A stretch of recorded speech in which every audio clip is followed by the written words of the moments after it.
شيخ أنا كوا مرة سؤال وجوه الرئيس قفك نسوي دي وأولي مركو هذا شيخ أدبان السلام شيخ أدبان السلام يا وعن ربينا شيخ ويديو ميرشد الدمر كي كم ميرنا يعني قلمضة تمها ماذا حميا الله راعينا يا مسيج عنتو قدين أيام بالدول مرنا يا بسم الله الحمد لله والصلاة والسلام على رسول الله. ما بعد dumarku markay gabadhu ay janaabada ka qabaysanayso ama han noqoto xiriir gogoleed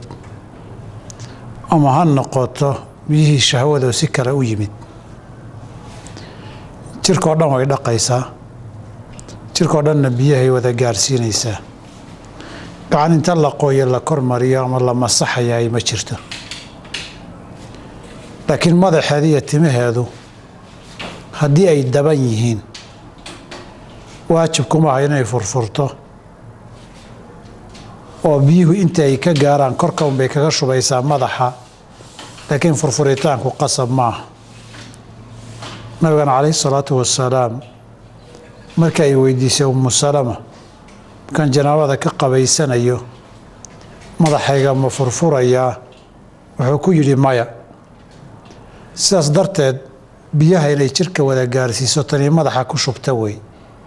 kaliya waxaan qasab ku ahayn inay madaxu hadduu daban yahay ama timuhu daban yihiin ay furfurta qasab kuma aha inta daahirka muuqatee biyuhu ay ka gaarhaan ayaa ku filaanaysa wallahu aclam شيخ قفك لبعض سؤال نسوي دي ويا waxa uu leeyahay waa idin salaami adiga iyo sheekha magacaygu waa nasteexo oo joogtay Sweden sheekha waxa ii weydiisay anigu xaamilo ah iyo Ramadaankii la soo dhaafay igu soo galay waqtiguna waa uu dheeraa oo ma awoodi karin inaan xilli dheer soomo ilmaha awgood wax fidra amiya igu waajib ah inaan bixiyo hadii waajib igu tahay qiimaha fidrada waa imisa alxamdulillah hadii gabadhu ay uur leedahay ama ay umulto ilmo nuujinayso soonkan ama nafteeda ay u baqdo ama ilmaha ay u cabsato inay afurto waa u bannaan tahay sidaana nabiga waxaa ka warinaya sala allahu calayh waalihi wasalam saxaabada nin ka mid oo la yidhahda anas ibni maalikin ilkacbi oo odhanaya ilaahi subxaanahu wa tacaala qofka musaafirka ah salaada nuskeed buu ka cafiyey oo afartii labalaba laga cafiyey gabadha uurka leh iyo midda nuujinaysana soonka laga cafiyey ay waqtigiisa ku soomaan gabadhu haddii ay soomi kari weydo sababaha dartood marka u horeysay suuragal u tahay ayay qadaynaysaa haddii qadaha ay la timaado oo markii horeba nafteeda ay u baqday waxba laguma laha intaan garanaya qowlan waaxidan gaar ahaan fuqahadeena shaaficiyada haddii ay ilmaha u cabsatay markay afuraysay ta hore waa hadday nafteeda u baqday hadday ilmaha u cabsatay markii hore ay afuraysay fuqahaada shaaficiyada waxay qabaan de naf kale u cabsatee teeda ma ahayne fidyay bixinaysaa fidyadaa waxay ku qiyaasaan mudkuna waa 600 garaam cunto iyo raashina maalintiiba laakiin wax daliiloo xoog lahoo la cuskado ama khabar iyo aathaar wax lagu waajibiyo oo ku soo aroortay intaan garanaya ma arag intaan ka aqriyay fuqahaada shaaficiyadana kutubtooda kuma aanay sheegin wax daliil oo sharci ahaan la cuskan karo saa darteed waxaa raajix ah inaan wax fidyaa gabadha lagu lahayn mar haddii ay qadaysay wallahu aclam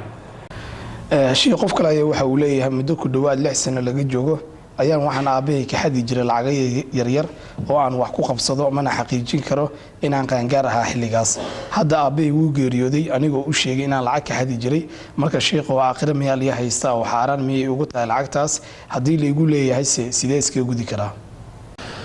alxamdulilah marka hore haddii aad qaangaadh ahayd waxaad samaysay waa dembiguna towba iyo istikfaar iyo ilaahay dembi dhaaf inaad weydiisato u baahan yahay hadduu ilmuhu ficil sameeyo isagoo sabi aan weli qaangaadhinna dee isagu dembi ma lahanoo sabigu iyo ilmaha aan qaangaadhka ahayni dee rufica alqalamu can 3 waatii nabigu yidhi sala allahu calayh waalihi wasalam 3 wax looma qoro waxaa ka mid ah can isabiyi xataa yabluq ama xataa yaxtalim ilmaha yarka ilaa uu qaan gaadho haddii laba gooraba aad yarayd ood weynaatay ama aad weynayd xoolihii aabbaha aad ka qaadatay xukunkoodu celis wey xoolahaas waa inaad celisaa hadduu aabbaha dhintayna xoolahaasi waa in xoolaha aabbaha lahaa adiguna idan la-aan iyo sharci darra aad ku qaadatay bay noqonayaan asal ahaan saas darteed dhaxal bay gelayaan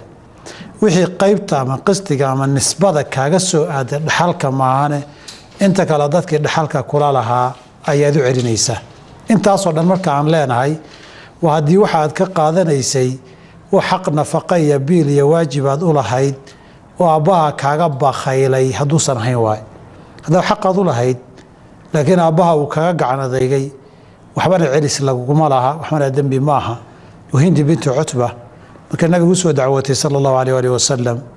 ninkeeda abu sufyaan uga dacwootay tiri waa nin gacan adag aniga ilmahayga wax nagu filan nama siiyo ma ka qaadan karaa isagoon ogeyn nabigu waa u ogolaaday inay qaadato iyadii ilmaheeda wax ku filan haddii xaqii nafaqada iyo tahayna qaadashada xaq baad u lahayd oo aabbaha xaqaad lahayd una ku siinin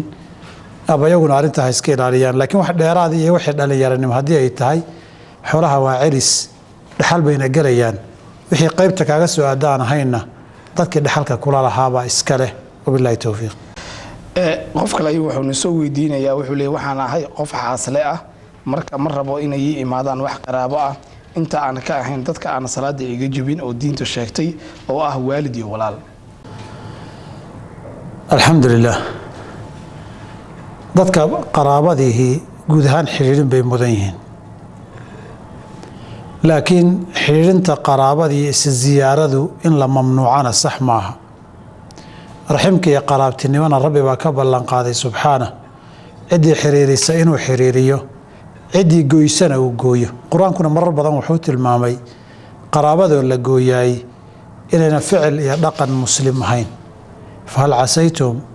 in tawallaytum an tufsiduu fi lard watuqaicuu arxaamakum waxaana nabigeena ka sugan sala allahu alayh alih wasalam inuu yihi laa yadkhulu ljannata qaatic qof qaraabada gooyey janno ma galo soomaalidana ay ku mahmaahdaa waxay dhahdaa raxim goys waa reera naareed taasi waa xidhiidhinta guud isma diidayaan inaan khalwo iyo gaar noqosho iyo wax shaki keeni karaay aanay dhicin inta aan maxaarimta ahayn inta maxaarimta hoose aan isguursan karin miisaanku weyse jabin maaha miisaanku waxaa weeye dadkan haddii rag iyo dumar kala noqdaan xilanimo iyo guur isugu bannaanayn dadka hadday kelina way noqon karaan dhibaatana ma laha laakiin walaalaha ninka walaalihii gabadha maxaarim maaha gabadha walaalaheedna ninka maxaarim maaha saas darteed wixii maxaarimta een xila isu noqon karinna dee guriga keliya way ku iman karaan inta kalena xiriirin iyo imaatin iyanan ka dhalanin khalwiya isla gaar noqosho taa haddii aad diidda dambana ita qaraaba goys maaha bilahi towfiiq sheekh qof kale ayuu wuxuu leeyahay assalaamu calaykum walaal waxaan rabaa inaad sheekha ii weydiisid haddii aan helo ilmo yar oo markii la dhalay lasoo tuuray oo aan ani soo karsado ma u bixin karaa magaca qoyskayga yacni ani ma iskugu magacdari karaa ilmahaas yar alxamdulilah su-aasha jawaabteedu asal ahaan waa maya sharcigeennuna dhaqankii carabtu ay lahaan jirtay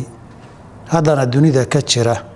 ee ilmaadan dhalin in la isugu abtiriyaa waa mamnuucay ilahina wuxuu uhi udcuuhum liaabaa'ihim huwa aqsatu cinda allah fain lam taclamuu aabaa'ahum fa ikhwaanukum fi ddiini wa mawaaliikum walaaltinimada islaamkaa idinka dhexaysa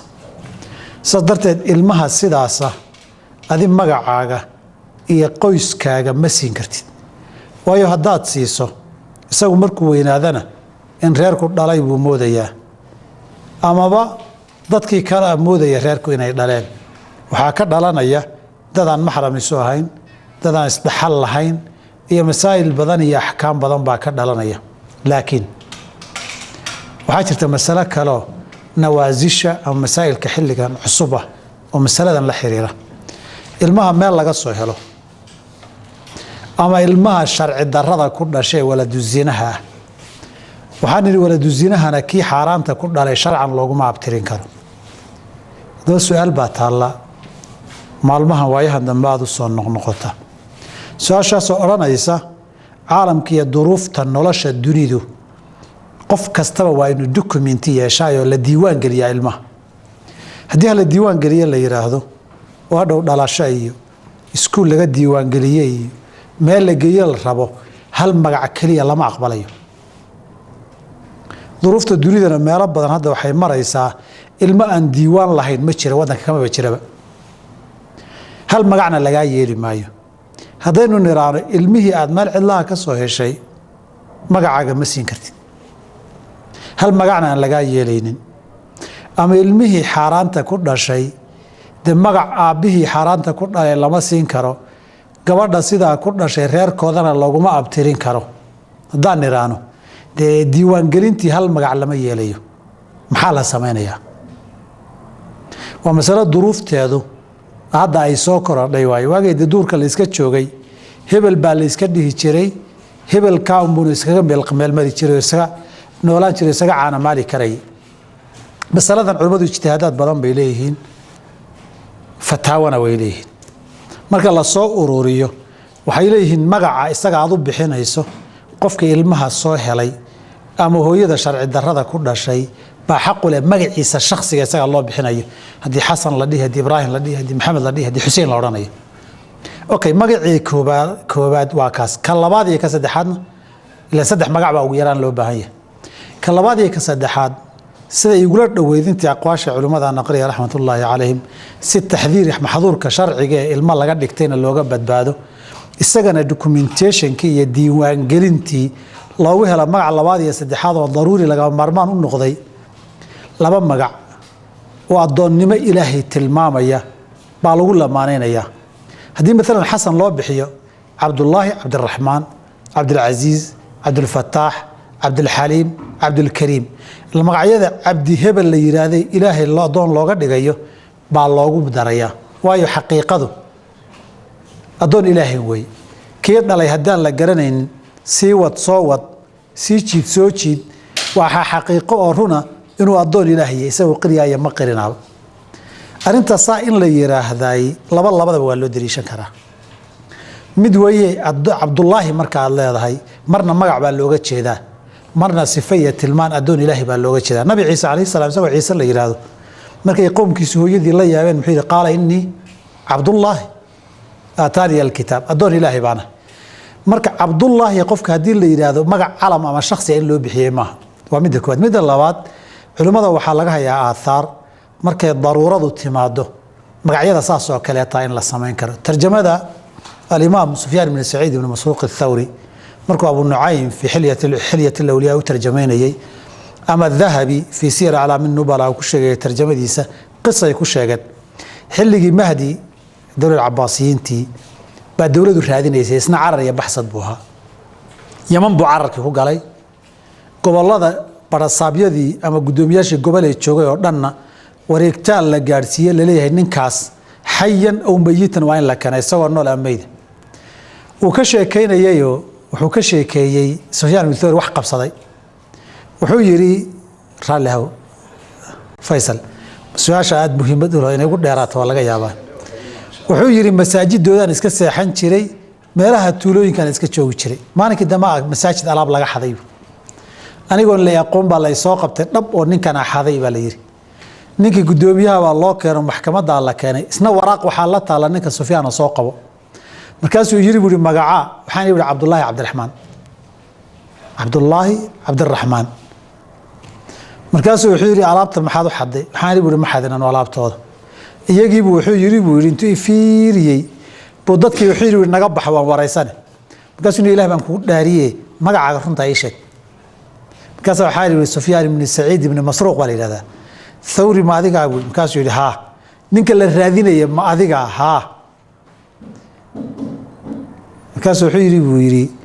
iska joog intaa doonto meeshka rabtana iskaga bax wadanka haddii kabaha lugahayga hoostooda gasho xataa oo lagu daydaya lugta kor kaga qaadi maayo macnaa waan ku qarinayaa haddaba sufyaan oo imaam muxadid faqiiha markay xaaladda adag qabsatay magaciisiina uusan sheegi karin cabdullaahi cabdiraxmaan buu yidhi ilmahan aan magacba loo haynin duruufta iyo daruurada in magac loo helana ay timid haddii cabdullaahi cabdiraxmaan cabdilcasiis cabdifataax abihii awgii laga dhigaay wej bay yeelanaysaa lidaruura waxaana lagaga badbaadayaa ilma aadan dhalin waan dhalay inaad dhahdo reeraan dhalina aad ku dhex darto hadhow haddii lagu weydiiyey aabihii yaawey reerkoodaan aqiinayo waa laga cararayo madfac iyo waxbaa ku dhacayo dee aduu waxaad ku cilaysaba akhafu dararayn weye masaladan oo kale markay timaado irtikaab akhafi dararayn wallahu aclam شيء قف كلا waxa uu leeyahay maxay diintu ka qabtaa barashada cilmiga saadaasha hawada alxamdulilah masalada saadaasha hawada jawgu siduu noqon doono kulayl iyo qabow ama cimiladu sida ay noqon doonto roob iyo roob la'aan in la qiyaaso la saadaaliyay wax maxduur sharci oo badani kuma jiro laakiin masalada waxoogay ayadana aan faafaayo markay masaa'il adag yimaadaan waxaan rajaynayaa xoogay dul qaataan masaladan waa masaa'ilka cilmu falak iyo tanjiimka xidiginta iyo falaga la xiriira way culuumul falag iyo tanjiimku waa laba qaybood waxa la yiraahdaa cilmu ta'thiir iyo waxa la yiraahdaa cilmu tasyiir cilmu ta'thiirku waxa weeye saameyn bay leeyihiin dhacdooyinka adduunka iyo maqaadiirta bay saameyn ku leeyihiin waxa baabka galo dhan baabul xaraam way shirkiyaad iyo kufriyaad bayna gashaa qayb kale sidaas ma aha cilmu tasyiir baa la yiraahdaa bimacnaa siday u socdaan xidigaha iyo jawiga tajribada bini aadamku mar walba ay joogaan dhacdooyin hore arkeen inay wax ka qiyaastaan taana tasyiir baa la yiraahdaa taa waxyaabo xidigaha loo sameeyay kamid tahay wa calaamaatin wa bin najmi hum yahtaduun xidigaha ay ku kala gartaan jihaday u socdeen iyo jihada ay tahay xilliga habeenka hore xidigaha way soo baxaan xilligaana way dhacaan jihadaasaan u soconay gelinka hore bidix naga qaban midig naga qaban gelinka horteena ka iman waxa jihooyinka lagu kala garta waay badda markay socdaan xidigahaas ay ku kala garan jireen ilaahayna ku mana sheegtay subxaanahu wa tacaala saa darteed xidiguhu waa kala yiri qataadiya rag lamida laba ilaahay ugu talagalay saddex qorra samada inay qurxiso ziinatan iyo shayaatiinta in lagu tuuro oo madaafiic looga dhigo ugu kala cayrinaya qaarna gubayso dilaysa iyo jidadka iyo jihooyinka iyo xilliyada in lagu kala garto walidaalika Umar radiyallahu anhu ardaahu bihaqi gheyrkii waxay ka warinayaan culimo badanna waa xasan ay leeyihiin in iyadoo caamur ramaada xilliga abaarta adag ay dhacday iyadoo roob doon loo soo baxday inuu yiri war xilligii thurayaaga ma la gaaray thuraya xidiga ururka la yiraahdo way manaazil baa jirta wal qamara qadarnaahu manaazisha 28ka ee afarta xilli 7 ah tajribada dadka bini aadamku soo noqnoqotay hadba xidigaha iyo sayrka sunnatullaahi allati qad khalat min qabl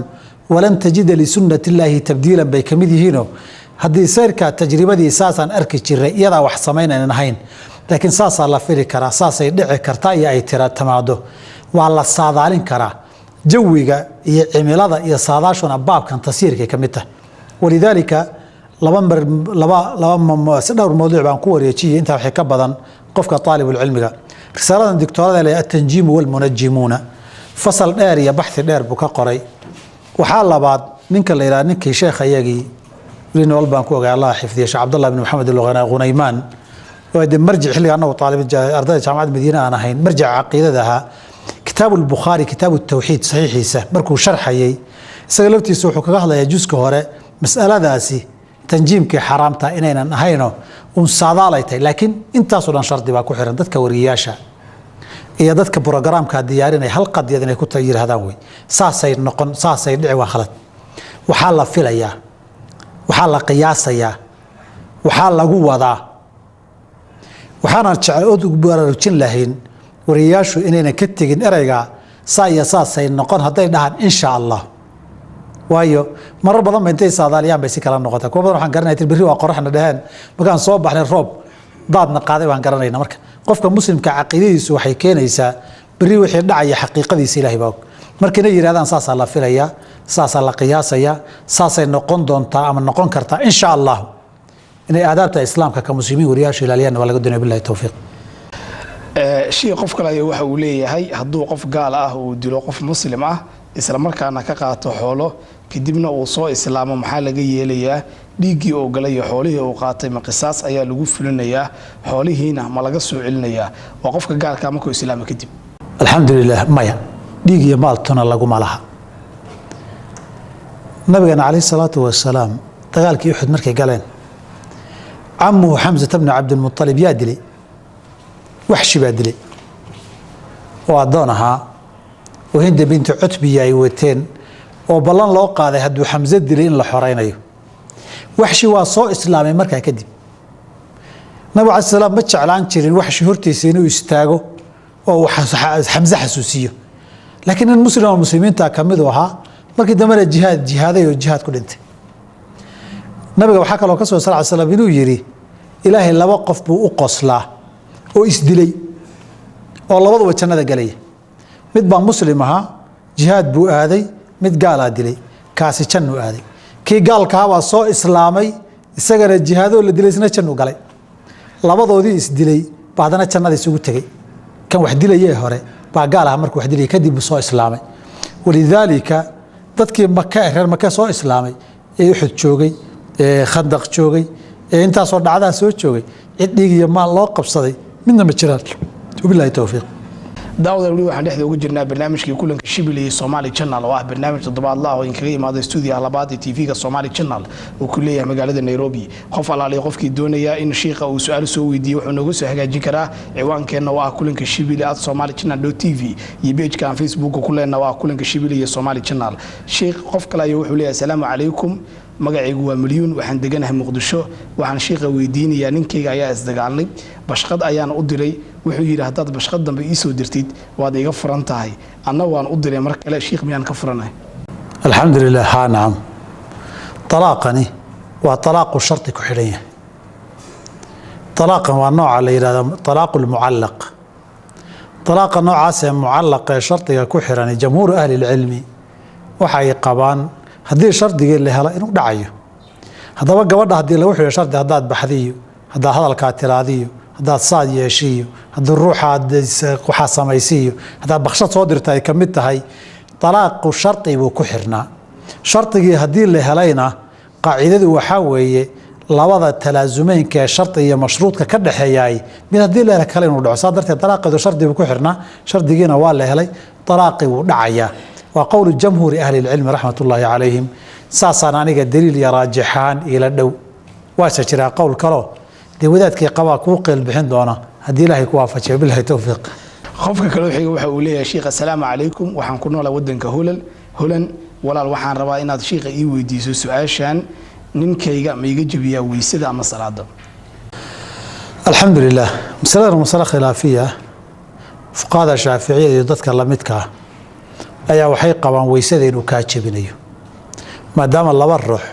oo inay isguursadaan ay isu banaantihiin sadarteedna ay suba qabtaan laakiin intaan garanayo nusuusta sunnada nabiga hadii lagu noqdo sallallahu alayhi wa sallam ee fasiraysa aayadan aw lamastumun nisaa weysada ka jabinayso nabiga iyo xaasaskiisana sallallahu alayhi wa sallam dhacdooyin fara badan baa sugan qaar hadii xataa hadal la geliyo sixadooda qaar baan sixadooda iyo sixidooda hadal aan la gelin karin waxaan la gelin karin nabiga sallallahu alayhi wa sallam inay Aisha lugta hortiisa ku fidin jirtay oo isagoo tukanaya markuu sujuudayaba lugta intuu qabtay iska qaadi jiray in isagoo tukanaya intay dayday habeenimo xilli mugdi ah ay isagoo sujuudsan ala cashi soo qabow gacanta saartay salaadihiisina kama bixin nabiga sallallahu alayhi wa sallam sida darteed taas raajix ah mas'alada khilaafiya ha noqoto billahi tawfiiq qof kale waxa uu leeyahay assalaamu calaykum magacaygu waa Umu Manaal waxaan rabaa inaan sheekha weydiiyo waxa ay diinta ka qabto ilmo yar oo aan gaarin sanad hun qaacadiisa iyo waxa uu soo celiyay najaasaba oo ma iska daahirinaya xilliga aan rabo inaan salaad tukado alxamdulillah mas'alada hun qaacadu da'di la dooni baa la jiriya matagu waa masaa'ilka culimadu isku qabteen fuqahaada mutaakhiriinta qaar baa inuu najaaso yahay ittifaaq iyo ijmaac soo guurinay walaa yasix ijmaacana ma asaxayo xilliga nabiga calayhi salaatu wasalaam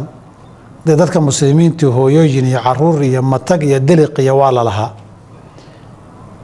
asalka qaacidada sharciguna waxay ahayd hadal badan ka taagnayn الطهارة وي وحول بينه الظاهر يهي وي وحي عن دليل نجاسة لو هلين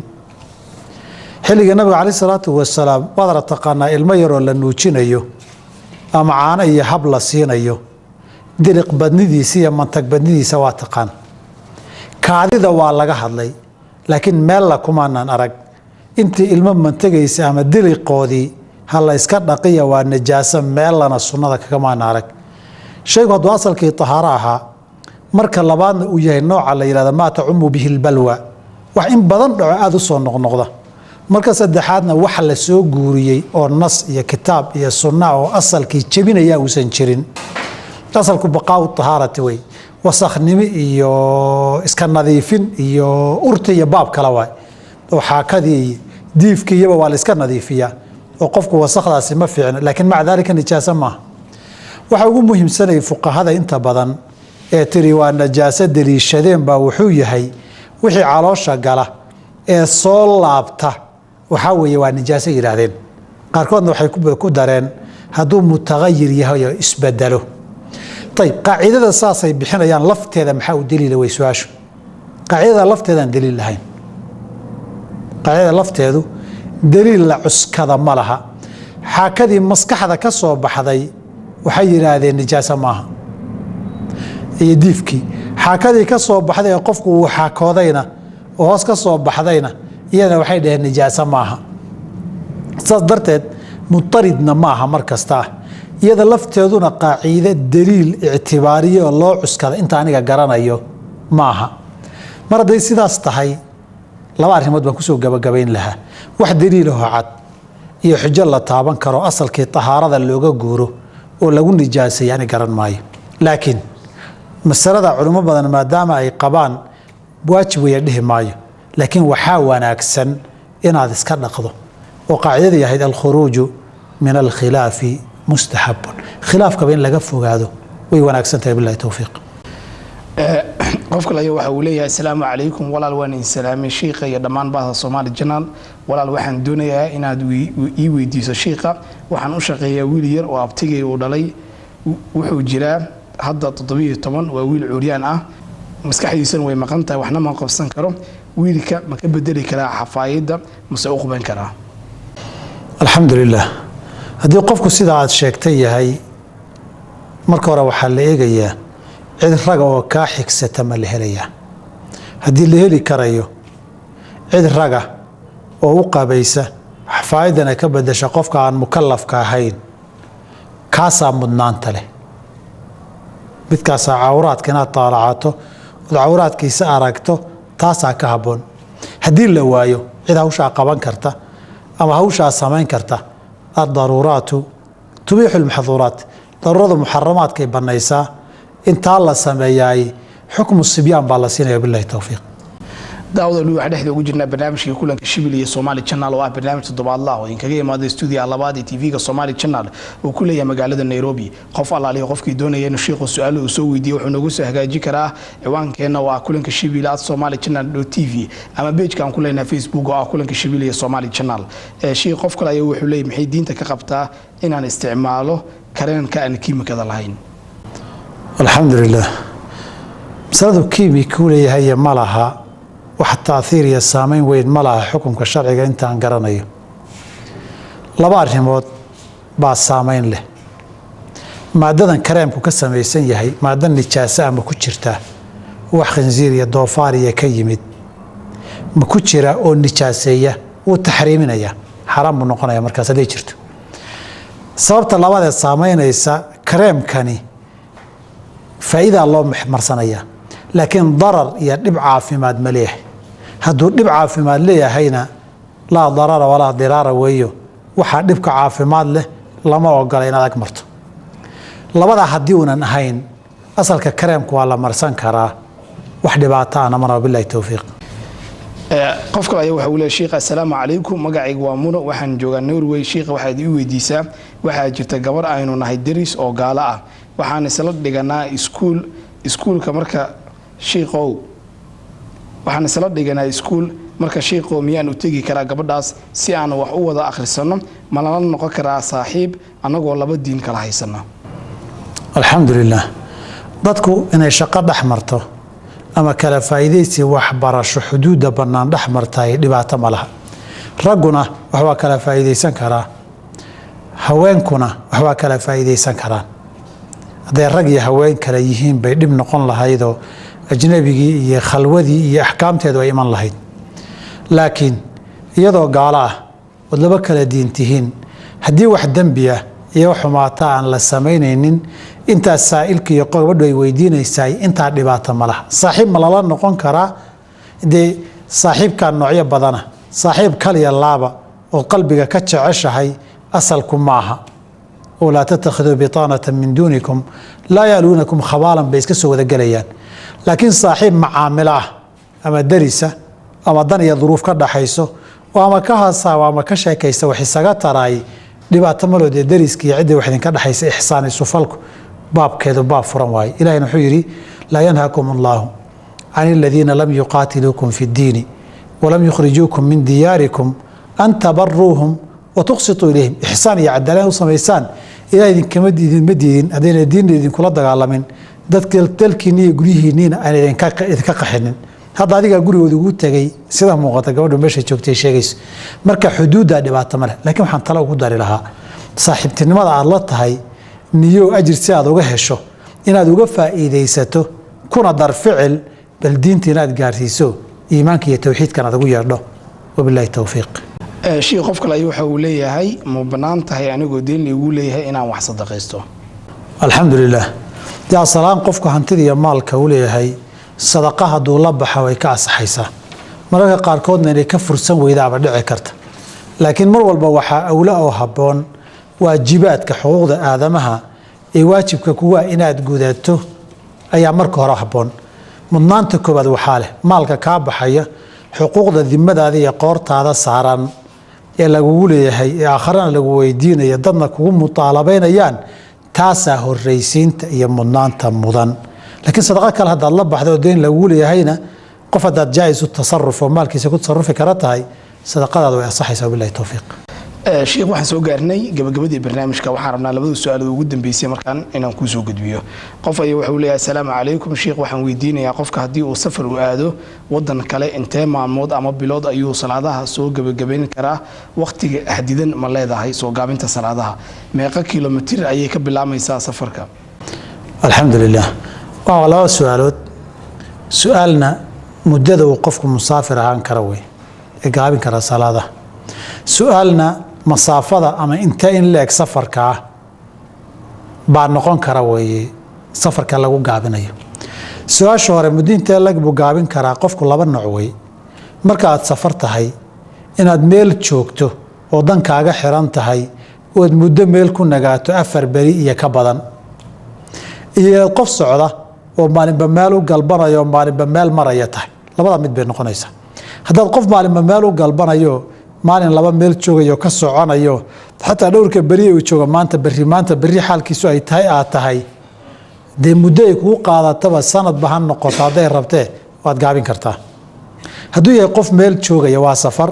meel kaluu tegay hawl baa ka xaniban mudduu u joogayaa. fuqahadeedu jamhuurteedu waxay yidhaahdeen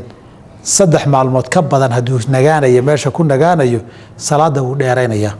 asalkana waxay tix raaceen daliil cad looma hayo oo sidaa yidhahda. laakiin dadkii muhaajiriinta ahaa ee maka ka hijrooday madiinana xilligii nabiga calayhi salaatu wasalaam u hijrooday sharciga waxaa laga mamnuucay inay dib maka u degaan xataa markay daaru islaam noqotee la qabsaday. waxaa loo ogolaaday acmaasha xajkiiya markay dhammaystaan 3 beri inay joogaan. waxaa loo diiday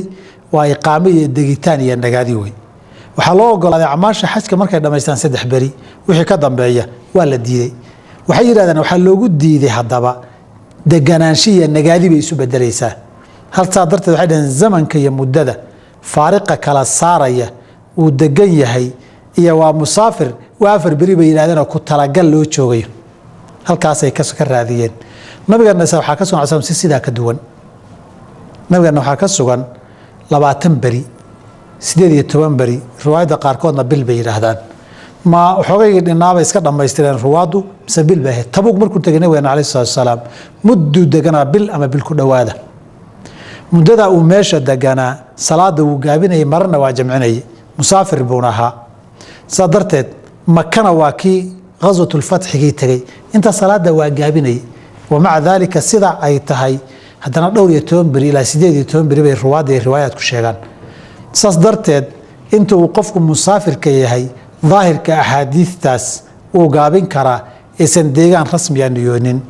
saxaabada qaarkood baraf baa xidhay bay yidhahdaan aahaartii riwaayaadka laga wariyo 6 bilood buu baraf xanibay 6 bilood salaada way gaabinayeen. wabilaahi towfiiq. sheekh su-aasha ugu dambeysay ayaa markaan kuu soo gudbinayaa. qof ayaa wuxuu leeyahay assalaamu calaykum kaadida ayaa iga fikata haddaan isku celiyo iyo haddii kaleba dawo waan haddii aan isku celiyo haddii kaleba waan dawo qaato weli kaadidu iga fikanaysa marka salaadaydu ansax miyaa sheekhu alxamdulilah warda su-aasha intaan ka jawaabin tii hore qaybtii labaad baa ii dhinayd oon halmaamay masaafada imisa kilomitir baa musaafir lagu noqdaa laba qaybood weeye horta iyada lafteeda ma meeshaad u socote safar intee noqon kartaana waa qayb goormaan axkaamtu safarka bilaabayaana waa qayb axkaamta safarka imisa kilomitir baan ku bilaabaya hadday su-aashu tahay waa magaaladaa deganayd markaad ka dhammaato magaalada deganayd markaad ka dhammaato eed ka dhexbaxdo kilomitir kale uma baahna markaad guriga u dambeeya dhaafto ama boodhka magaalada lagaga baxee laga soo gala aad daba marto markaaba axkaamtii safarka waad qaadanaysa haddii safarkaagu yahay kan soo socdeen tilmaami doono safarka imise kilomitir baa haddaan aada safar ah culimmadu laba qaybood weeye horta maxaa musaafir inuu yahay qofka lagu xadidayaa ma masaafiya kilomitir baan ku xadidnaa mise waxaan ku xadidnaa curfi iyo musaafir maya labadaa qaybood culimmada jamhuurtooda waxay u badan yihiin in masaafada kilomitiraad la qabto kilomitiraadka marka la isku celceliyana qiyaastii ilaa 80-90 kilomitir weeye aathaar saxaabada qaarkood laga wariyey ibnu cabaas iyo rag lamida 4 buradin 4 qabow socod 4 buradin waxaa weeye maalin gelinka hore inaad socoto markay soo qoraxda kululaata aad degto gelinka dambe markii yar qabowdana aad dhaqaaqdo habeenkiina aad degto 4 jeer oo saas oo kaleeta ah bay yidhaahdeen laakiin markii la gedgediyey oo xilligii de socodku ninka reer magaalka lugeynayay dee baarbaadiye lugeynaya kala socod dheer waqtigaa dad lugeeyo oo dhulka lugta cagta la maalay ahayd marka 900 kilomitir bay ku qiyaaseen markii mayl iyo farsakh iyo diraac dhudhun iyo mitriya loo bedelay dibna kilomitir loogu bedelay 900 noqotay culimada qaarna waxay yidhahdeen may tirada iyo masaafada inta kilomitir la eegi maayo waxaa la eegayaa qofkani ma la diyaar garoobay ma sahay qaatay nin musaafira oo maqnaanaya hadduu rabo berriba inta xaaladdu isbedeshaa soo noqdo laakiin nin sahaydii musaafir qaatay ma yahay baa la eegayaa labadaa qowl bay culimmadu leeyihiin aniga waxaa iila dhow sawaabka midka jamhuurtu ay qabaanoo kilomitiraadka lagu xadaynayo de aathaarna waa leeyahay tu labaadna waa leeyahay axkaamta safarka marka la rabo in la dabtiyo axkaam khad iyo jid cad oo toosan haysata la rabo tan xadidaadda masaafada ah baa ku habboon wailaa haddii kale curfiga haddii loo celiyo curfiga dadku uu kala duwan yahay intaan yurubtaa joognay baan qowmijaaliyaad muslimiin oo kala duwan turki iyo kuwa marooka ka yimid iyo soomaali iyo dadkii wadanka sii joogay baa laba isku curfiyaana laga waayay war curfi maxaa la yidhahda qolo waxay yidhahdeen anagu wadanka gudihiisaba meel kasta aade inta lagu jiro safar uma naqaan qolo waxay yidhahdeen may annaga tuulada 5 kilomitir ku jirta safar baan u naqaanaa marka curfigii dabti ama qaaciide la raaco badan yeelan maayo dadka isku meesha jooga baa usul curfi kala duwan noqonaya billahi tawfiiq su-aasha ugu dambaysa u soo laabana marka sheekh qof ayaa waxa uu leeyahay assalaamu calaykum kaadida ayaa iga fikato haddaan isku celiyo iyo haddii kaleba dawana waan qaataa salaadiidu sidaas ansax ma ku noqonaysaa alxamdulilah faysal qofkaa salaadiisu way ansaxaysaa laakiin salaad kasta inuu weysaysto wixii kaadidu ka gaadheen markastoo ka timaada inuu weysaysto wixii ka gaadhana uu iska dhaqo u baahanaya asalka mas'aladan qaacida guud waxaa la yidhaahdaa alxadathu daa'im qofkan waxaa la yidhahdaa kaadida markay timaada salasul bowl kaadida aan joogsanayn baa la yidhahdaa laakiin wuxuu ka mid yahay qaacida guudoo kaadi bay noqon kartaa dhiig furan iyo dhabar faranku ay gabdhuhu noqon karaa qofka neeftu aynan istaagaynin oo cillada iyo xanuun jiray noqon kartaa waxaa la yidhahdaa alxadathu daa'im qofka waxa weysada jabiya joogtada ay uga timaado oon joogsi lahayn amaan xajin karin qofkaasi markii uu tahaaro qaato wuxuu tahaaro qaadanayaa markii salaada waqtigeeda uu soo gala kow laba oo uu rabo inuu tukado haddaba intaa uu weyse tahaaro qaadanayo iyo intaa salaada uu tukanayo wixii ka yimaada wax awoodiisa ka baxsan waaye walaa wujuuba maca alcajzi qofka de maba tukan kara haddii taan la dhihin waxaana asal iyo daliil u ah gabadhii dhiig furanku ama dhabar furanku ku dhacay xilligii nabiga caleyh salaatu wasalaam ee uu yidhi wa salaad kasta u weysaysto ama labada salaadood duhurkana dibdhigo aakhir ka tuko casarkana awalkiisa tuko hal weyse ku wada tuko intaa dhexdeeda wixii yimaadana waa cafiyo wax qofka taaqadiisa ka baxsan laa yukallifu allahu nafsan ilaa wusaxa uu noqonayaa wabillahi towfiiq. daawadan inta waxaan kusoo gabagabaynaynaa barnaamijkii kulanka Shibili iyo Somali Channel oo ah barnaamij toddobaadle ah oo toddobaad walba kaga imaada stuudiyaha labaad ee TV-ga Somali Channel oo ku leeyahay magaalada Nairobi. toddobaad walba su'aalaha dadweynaha ay soo weydiiyaan oo diiniga waxay inooga jawaaba sheekheena weyn Sheekh Maxamed Shibili. dhanka farsamada toddobaad walba waa Cabdiraxiin Dalbo waxaan ii tibiyay anigoo ah Faysal Casiir Maxamed. toddobaadka xiga hadduu alla idmo inta ku kulmi doono waa dhammaanteen oo kaga tagayna nabadgelyo. Sheekh aad baan masantahay.